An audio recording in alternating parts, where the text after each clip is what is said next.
বিশেষ করে নার্ভের সাথে এটা আমার প্রথম কাজ।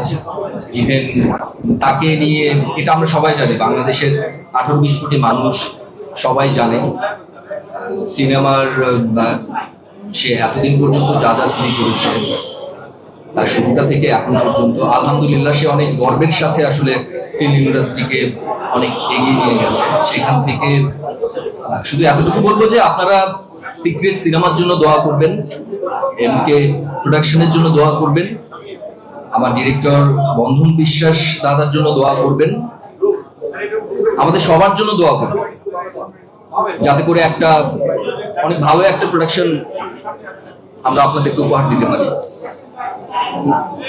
আবার একটু পরে যখন কোশ্চেন অ্যান্ড অ্যান্সার হবে, তো আপনাদের কোনো কোশ্চেন থাকলে সেটা আবার আমরা নিব। সো এতটুকু বলে আমি আমার প্রাথমিক কথা বলা শেষ করছি। আসসালামু আলাইকুম। ধন্যবাদ আপনাকে। আগে কিং না এম্পেরিয়র এইগুলো আসলে কোনো কিছু এখন বলবো না, সেটা আমাদের দর্শক আছে, আপনারা আছেন। কাজ দিয়ে আসলে সবাই তো একটা জায়গায় যায়। সো আমরা আসলে এইটা ভুলে গিয়ে আমি এখন আসলে সিক্রেটের একটা চরিত্র করছি, এখানে মেইন প্রোটাগনিস্টের একটা ক্যারেক্টার করছি, হুইচ ইজ ভেরি পজিটিভ। তো ওই জায়গা থেকে বাদ বাকিটা আসলে দর্শক বিচার করে নিবে।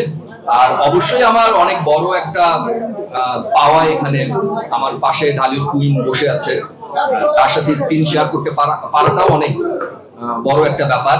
আর আমাদের পীযূষ ভাইয়ের কথা যদি বলি একটু যোগ করে, যে সিক্রেটটা কেন ভালো হবে, শুধু এতটুকু বলি যে এমকে প্রোডাকশন এটা বাংলাদেশের এমন কোনো মানুষ নাই যে চেনে না, জানে না।